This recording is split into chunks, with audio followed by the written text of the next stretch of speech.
This guy is C.J. Hopkins. We've talked about this guy quite a bit. We've covered a bunch of his articles. And we've talked about his case and his story and what's happening to him, who lives in Germany. So now let me go back here for a second to us. And let me turn this off and escape out of here. Because now we got to do it live and go to this.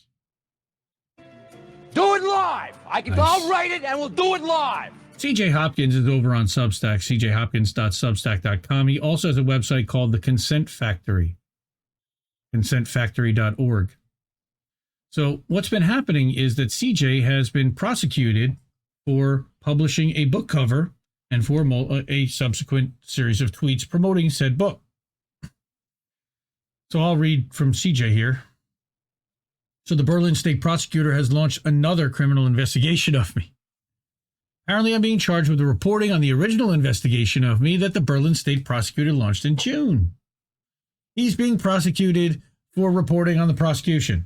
Yep, very Kafkaesque. What happened is, the prosecutor visited my blog and read a column I published in July, which we read here, the Criminalization of Dissent, Revisited, which included screenshots of the alleged hate crime tweets that the original criminal investigation is based on, and that resulted in the order of punishment that the Berlin District Court handed down 2 weeks ago.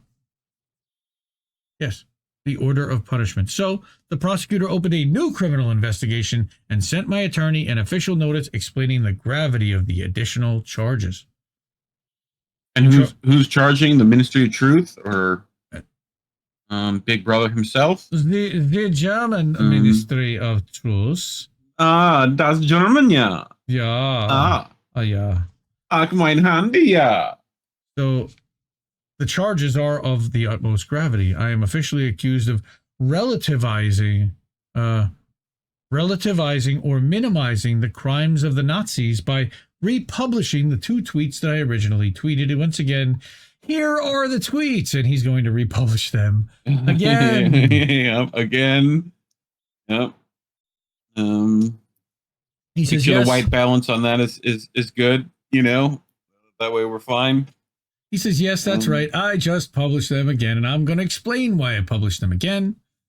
Oops, I did it again. I love CJ. Yes. I played with your heart. I'm not going to explain them again. I've explained them in several previous columns. I've explained them to Matt Taibbi of Racket News, Max Blumenthal of The Gray Zone, James Freeman, Patrick Henningsen, Elena Louise Lang, Dirk Pullman, and Christine Black at Brownstone Institute. Forgive me if I'm forgetting anyone. Well, unfortunately, we're not on that list, though we would love to be. I explained them to Stefan Milius of Weltwoche and another journalist at a big Swiss newspaper. My attorneys explained them in German to the prosecutor and to German audiences on Kontrafunk. Sorry. I'm sure I'm wrong butchering that. RT published a piece explaining them. I believe that they've been exhaustively explained. Now, not that they ever really needed explanation. You'd have to be a certified moron to believe that they minimized or relativized in any way made light of the crimes of the Nazis. You and I are not certified morons. Neither is the Berlin state prosecutor. I would argue that neither is the District Court of Berlin. Not to put too fine a point on it, the charges are horseshit, and everyone involved knows it. They are a blatant pretext to crack down on dissent. Yep. Okay, now let me explain why I just published the tweets again, knowing full well that the Berlin state prosecutor is probably going to read this column, become extremely agitated, and charge me with additional hate crimes. Quote unquote, because of course they're ludicrously not hate crimes. No, I'm not a glutton for punishment. He's not a glutton for punishment. I'm not at all enjoying my introduction to the so-called German legal system. It's taking up my time. It's making me angry. It's upsetting my wife, which I do not appreciate. It's costing me a lot of money. It's forced me to ask other people for money, which is something I do not like to do. Sad. Yes, that's sad. It's screwing with my sleep. It's distracting me from my work and so on, which is exactly the point.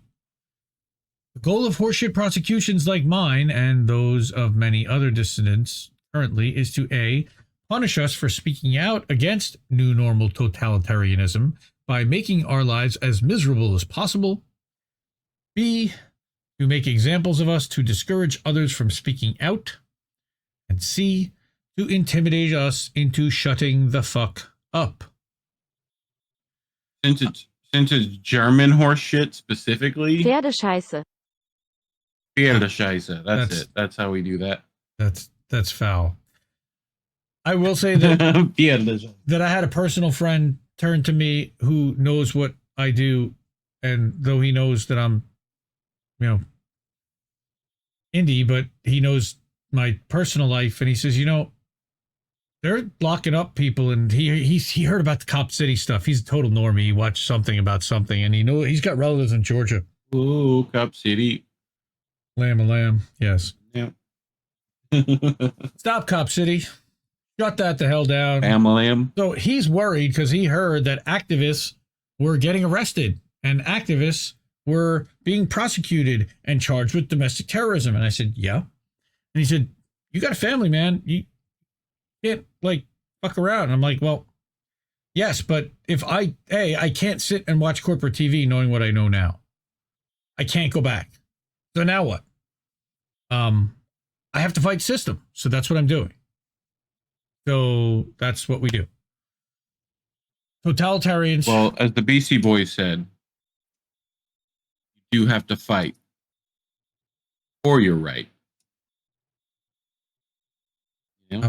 Yeah. Well, okay. Totalitarians, fascists, and other power freaks are essentially just glorified schoolyard bullies. They may cloak themselves in the mantle of the law, but their modus operandi is brute force. Beneath all the bullshit, their message is simple. Either do what we say or we will hurt you. Okay, prepare yourself because I'm going to give you some advice. I do not generally like to do that, but in this case, I'm going to make an exception. Never, ever give in to a bully. The second you do, that bully owns you. When the bully wants more than whatever he is demanding, more than anything else in the world, is your fear. The bully interprets your fear as respect because the bully doesn't understand respect. The bully craves your fear and your obedience because they reify the bully's authority. They enable the bully to feel powerful. I need that. Yes. I know. I'll add it to the list. That's what she said. Yeah. Yeah. They reify the bully's authority. They enable the bully to feel powerful and important. The bully needs to feel powerful and important because the bully feels weak and unimportant and afraid. All fascists are essentially cowards. They are cowards and nihilists who hate themselves and fear themselves and hate and fear life. Yeah, nihilists. They are nihilists, which is why they are so obsessed with controlling everything. We believe in nothing. Except for our friend Klaus and eating the bugs and Agenda 2030. It's the fucking Germans. That makes way too much sense. CJ's point is never give in to a bully. Yeah, nihilists. Never reify a bully's authority. If you do, you will find yourself sucked into the bully's sadistic, nihilistic reality. You'll be playing by their rules. And that is all reality is. A set of rules we agree to play by, or in this case, do not agree to play by. So, getting back to my criminal case and the Berlin State Prosecutor's latest attempt to bully me into shutting up and demonstrating my respect for the authority and power of the Berlin State Prosecutor, fuck that. I don't respond well to threats. I do not take orders from totalitarians and fascists or any other type of authoritarians or bullies. So that is why I've republished these tweets, and why I will continue to republish those tweets every time the German authorities threaten me with additional criminal charges for refusing to obey their authority. Again, I am under no illusions. I expect the prosecutor to file new charges and issue further threats, which I will defy, which will lead to additional charges, and so on. I am not looking forward to that, but thank you. I don't have any other choice, not if I want to be able to respect myself. If you have doubts about whether that will happen, i.e. an endless cycle of new bullshit criminal charges stemming from my repeated refusal to respond to the German authorities' bullying, well, let me tell you about another dissident the German authorities are currently persecuting, and I'll do it quickly and then I'll let you go. And we could also talk about Alina Lip, but as many of my readers are aware, I'm presently holed up in an undisclosed location in the Italian countryside. Michael Ballweg, the founder and lead organizer of Querendenken movement, okay, I'm sure I'm butchering that and I apologize, was also here for a while. Querendenken, yeah. Yes. Michael, who is an excellent cook, whipped up some delicious extremist dinners, after which we all sat around denying COVID, conspiracy theorizing, brainwashing. COVID is real. I'm kidding. Sounds like a good time. Right? Brainwashing each other with Russian propaganda and delegitimizing the state and so on. Man, that sounds like a party I want to be at. Late at night, Russian scum!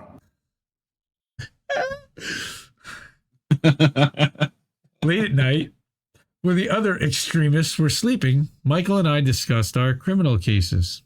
Michael's case is a bit more serious than mine. Michael just spent 9 months in jail. The German authorities have seized his assets and frozen all his funds, so he's homeless and bankrupt, and they're prosecuting him for attempted fraud, money laundering, and tax evasion, or in other words, for launching a protest movement. What? If you're not familiar with Michael and Querendenken, you can read the official propaganda disseminated by the usual mainstream media or the intelligence officers who edit Wikipedia. Hi, Gene. Or here's a spiked article to start you off. Then go ahead, do your own research. Don't do that now. The most absurd aspect of Michael's case is the German authorities and respect my authority theory of his crimes. According to his theory, Michael's devious... Jesus. Yes, thank you, Derek.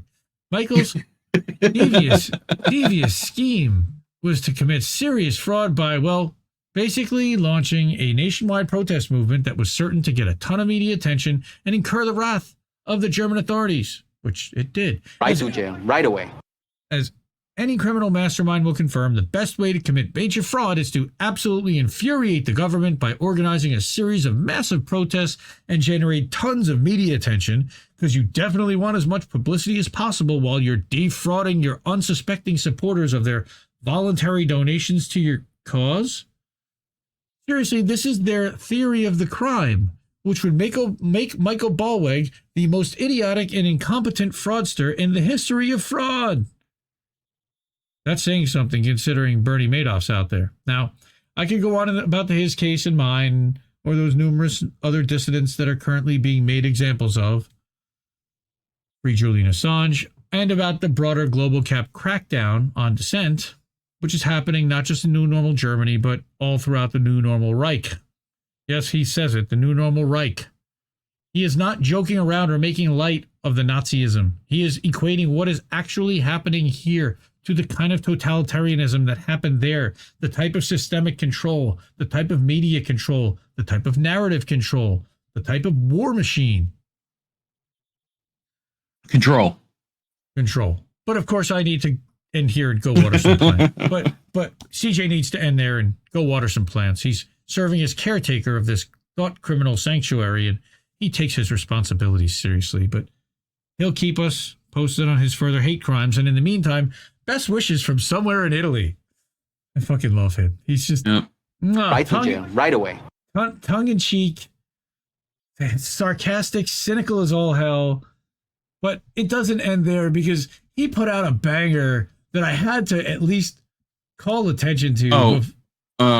We got a super chat in the break. Yay, we got a super chat. Hey, how about that? We did. Yay, let's do it. I don't know if I even can in this screen, but spooky October. Yes, we are no longer in September. The 21st night of... no. That's not us. That's the Independent Review. Hi. Hi, Ryan. That's Ryan, everybody. What's up, fam? Okay, back to CJ Hopkins.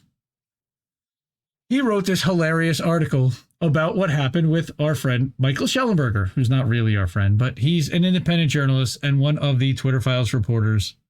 And he kind of got clowned this week or last week. And I had to, Mr. Mike's Mondo Imbroglio, or how not to launch a global anti-censorship movement.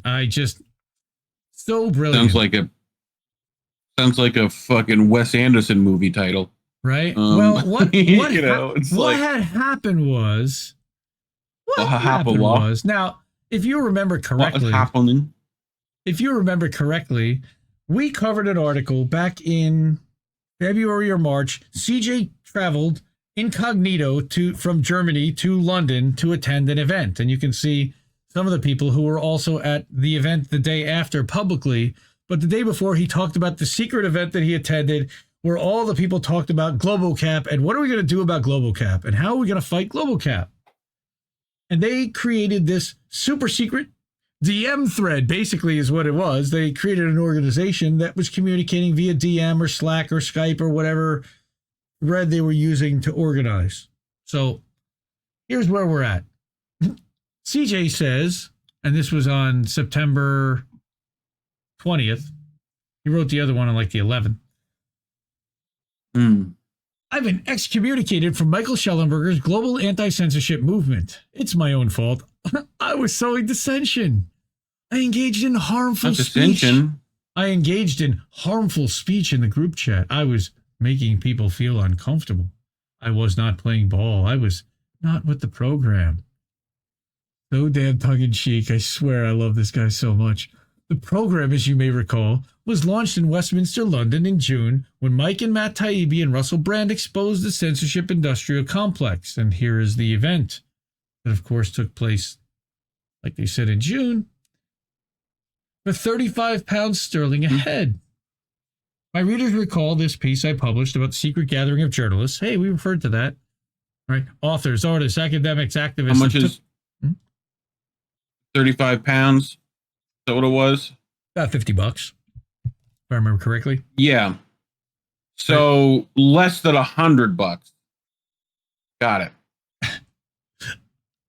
I don't know anybody that charges $100 for an event.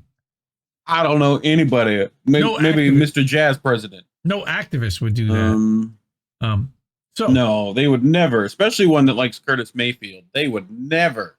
So like CJ says, not ever. And Coltrane. This is great. I couldn't say too much about it at the time as we were operating under strict OPSEC protocols and had taken oaths of silence and so on, which being excommunicated, I'm no longer bound by.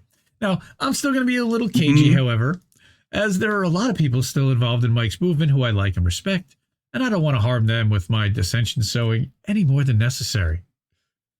Also, before I make fun of Mike and share my somewhat more serious thoughts about how not to launch a free speech movement, I want to make it clear that I still support in quotation.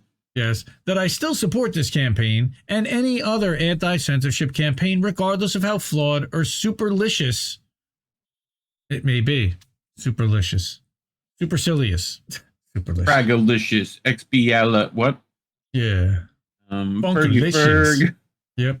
That's right. right. I knew where you were going.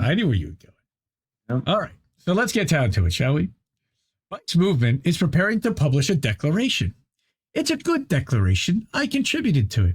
I signed it, although my name will not appear on it now, as Mike has threatened to remove it if I published a piece like this. Again, it's just like with the German prosecutor, I'm laying out a narrative here, folks. Mike is an extremely smart guy. But he doesn't seem to get that I don't respond well to threats, or rather that this is how I respond to threats, or who knows? Maybe he actually wanted me to publish this piece and goaded me into it, which I can see how that would be a shrewd PR move. In any event. Catch me outside. How about that? Right? In any event, it's a good declaration, or was the last time I had access to it. There's nothing wrong with the declaration. What has taken up most of the last 3 months of the coalition's time and energy and has led to my excommunication is the hunt for very important persons to be included as signatories when the declaration is released. I call this star fucking, personally. Oh. And we got a lot of star fuckers in our space, by the way. The more you know. Apparently, the way it works with such declarations That's a different star. And open letters, yes, that's a different star. The way it works with such letters and declarations and open letters and so on is that you write up your declaration or letter and then you try to get selected big shots to sign it in order to make it look more impressive to, well, whoever you're trying to impress. The character of your big shot signatories is critical because the media and the court of public opinion and your potential major philanthropic backers are going to judge you by the money, Lebowski. Are going to judge you by the company you keep. Mike's Anti-Censorship Coalition. I see you see where we're going here, sir. Mike's Anti-Censorship Coalition has been carrying out this process by consensus under the watchful eye and firm hand of Mike. How convenient. Mike is not the leader of this coalition, which is totally leaderless and democratic, of course. He's just the facilitator who explains the objectives, makes the final decisions, polices people's speech, and excommunicates suppressive persons whose dissension sowing threatens to disrupt the atmosphere of mutual respect that Mike feels he needs to maintain in the group chat. I feel a little bit attacked, but at the same time, that is poetry. No. That's poetry right there. That makes sense. Yes. Mike has a little control freak problem. I don't know what he means by that. Many non-leader... Is Reef you personally attacked again? Many non-leader leaders of movements do. Yep. If you've ever been involved in political activism, you know what I mean. If you haven't, count your blessings. Thank you, sir. Anyway. Non-leader leaders. Anyway. Leader. Doctor. Doctor. Glad I'm not sick. I'm glad I'm not sick. Jinx. Hope. R.I.P. to Bob Hope. And I bet you didn't hear that on YouTube today. Anywhere else. No. Rip to Bob Hope. Anyway. The goat. Getting back to CJ, because we have another article still to get to. And it's a long one. Yeah. The hunt for VIP signatories has been awkward due to A, the need to maintain the appearance of decision by consensus in the coalition's totally non-hierarchical group chat. B, concern among various coalition members, including divisive VIPs, quote unquote, and C, Mike's behind-the-scenes machinations. For example, at one point, I offered to contact one of the only VIPs I know to ask him for help with further VIP outreach. Mike jumped into the chat and quashed that idea as I had made it clear that I was not willing to try to dictate to this very important person who he should and should not reach out to on our behalf. Days or weeks later, I can't remember exactly, one of Mike's employees wrote to me sub rosa and gave me the secret go-ahead from Mike. So I reached out to this VIP, who then reached out to some other VIPs, many of whom were happy to sign, and some of whom offered to help with further outreach. Hey, that sounds like a good thing, right? Panic broke out at Coalition HQ. Some of the very important persons that my very important person had invited were potentially divisive persons who hadn't been vetted by consensus on the coalition's VIP vetting spreadsheet. I kid you not. I kid you not, there's an actual spreadsheet. Again, personally attacked. Hey, No, that's... Spreadsheets are the work of pocket protectors. You're okay. You know, I get it. Like, He's attacking nerds. You He's attacking spreadsheet nerds. nerd. I'm proud to be a nerd. So I was asked to reach out to my VIP and instruct him to cease and desist with further outreach before he reached out to further divisive persons who might reach out to further divisive persons, at which point everything might spin out of control. Needless to say, I declined to do that.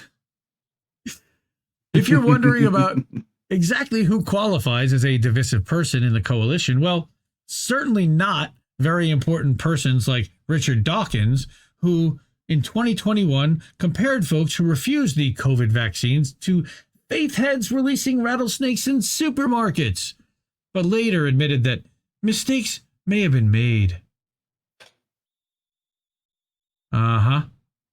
Or fanatical new normalist Slavoj Žižek, and I hate saying that name. Žižek. God bless you. Here's a quote from God Bless You. The catch is that even if life does eventually return to some semblance of normality, it will not be the same normal as the one we experienced before the outbreak. Quote, things we used to do as part of daily life will no longer be taken for granted. We will have to learn to live a much more fragile life with constant threats. We will have to change our entire stance to life, as to our existence as living beings among other forms of life. Man, did this guy get fear-mongered to shit. Right? Yeah. So then you can watch him extremely worked up in support of the COVID vaccine mandates. Oh, that face. And mocking people who care about silly things like their personal bodily autonomy with Bree Joy Gray in 2021. Hey, look, I didn't blank out the bad faith logo with an INN logo, but I could have. VIPs like Dawkins and Žižek are not divisive.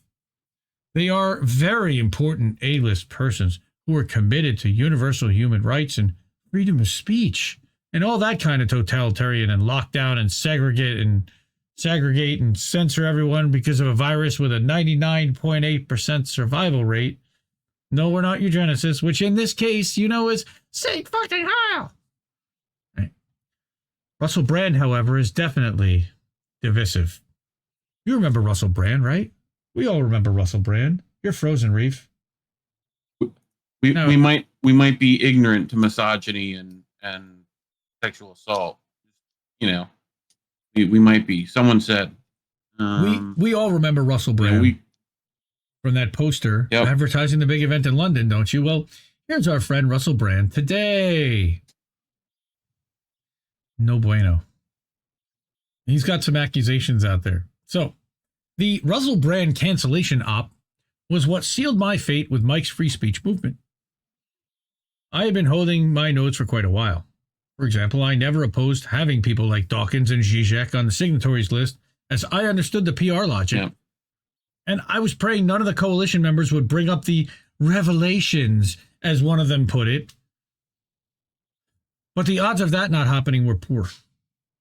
Sure enough, someone brought Brand up, and someone checked, and he had been asked to sign on, but as of Saturday, he hadn't responded, at least not according to the VIP vetting spreadsheet, the famously VIP vetting spreadsheet.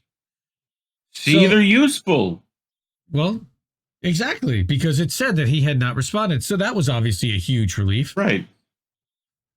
However, what if he responded now and wanted to sign, i.e. post revelations?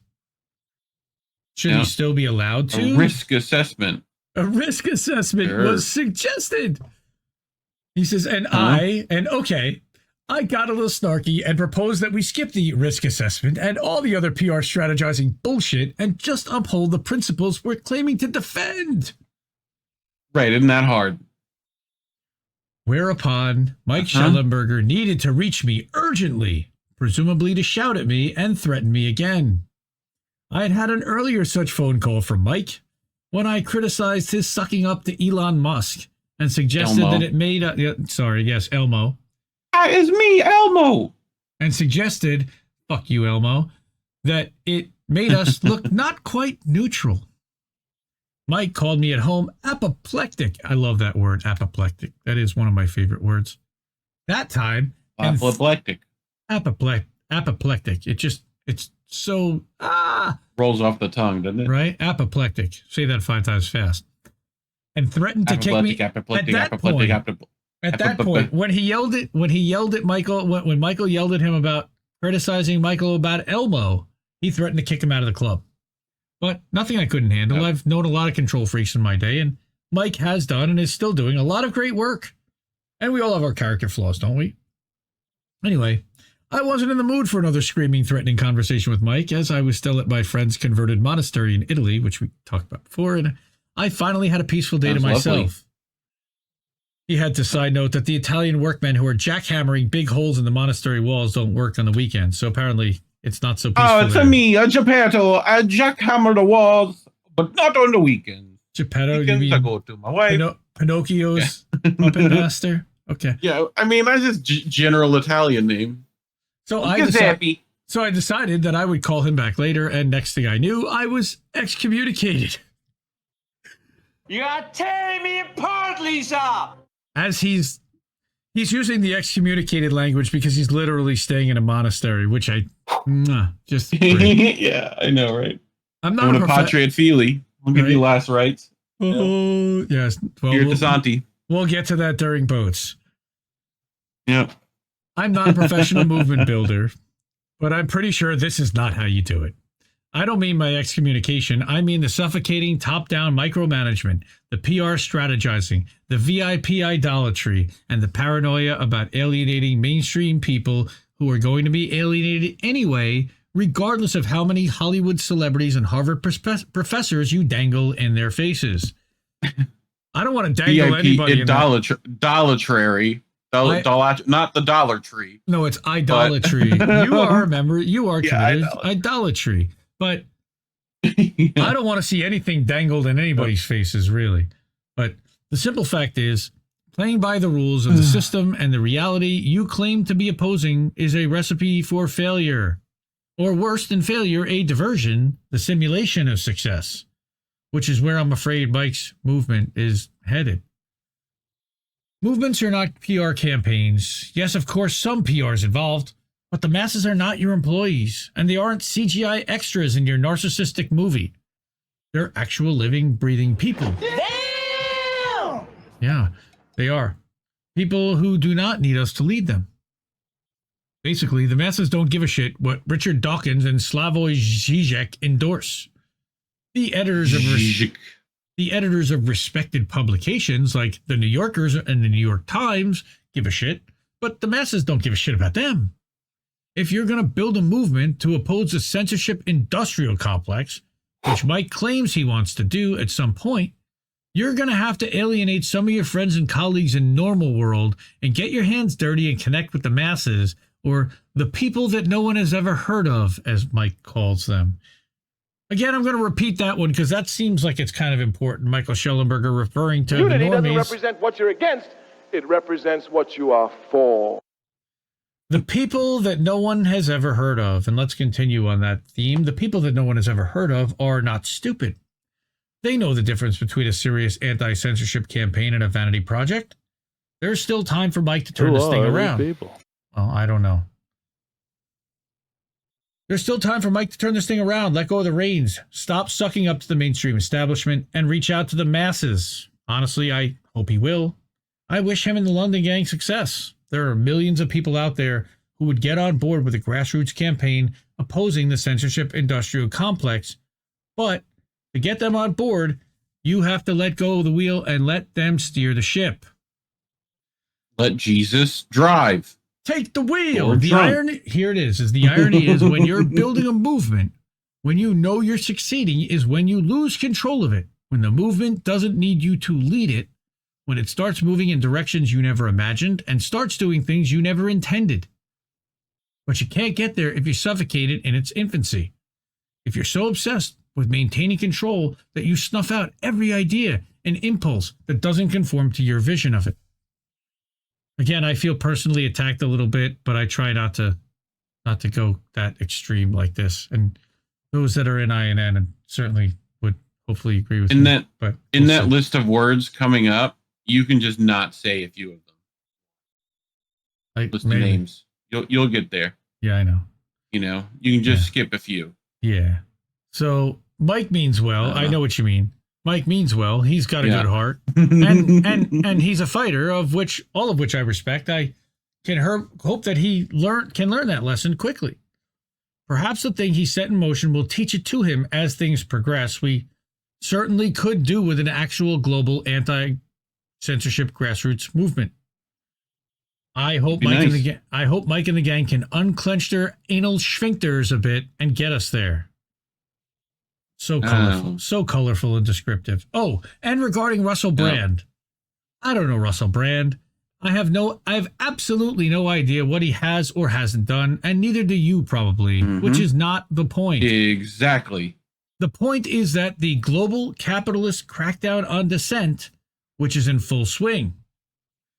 Russell Brand is just the latest head on a spike, alongside the heads of Free Julian Assange, Bring Home Edward Snowden, and I disagree with all the other people that he lists on that list. However, Corbyn, I could say, in some ways, Carlson, no. The Democrats have certainly persecuted Donald Trump, and Fox News has he got kicked off Twitter, and Fox News is keeping him off the air, Carlson off the air until after the election. Now he also says that they're greasing up a spike for Booby Kennedy's head, which I disagree with. But also the head of anyone else who challenges them, even people that no one has heard of, like CJ. Yep. And he thinks that Max Blumenthal, our friend over at the Gray Zone, Indie Media Award honoree, by the way, one of the best out there, subscribe to the Gray Zone. Max Blumenstein and Rubenthal. If Russell Brand had just made the requisite celebrity pilgrimage to Zelensky and kept his mouth shut about the COVIDians, he would have dodged this bullet. Whatever the merits of the allegations might be, this much is obvious. Yeah, Sean Penn isn't getting any accusations thrown at him, but you know, Max is a Russian. No. I love this line. Okay, I want to blow this up because that's my favorite part of the article. Max Blumenthal, per CJ Hopkins, tongue-in-cheek, of course, is a Russian-sponsored, COVID-denying, conspiracy-theorizing, Trump-loving, transphobic, anti-Semitic Jew who raped his neighbor's hamster or whatever. Russian scum! Exactly. But then, who among us isn't these days? And I proudly stand alongside Max, CJ, and all of them.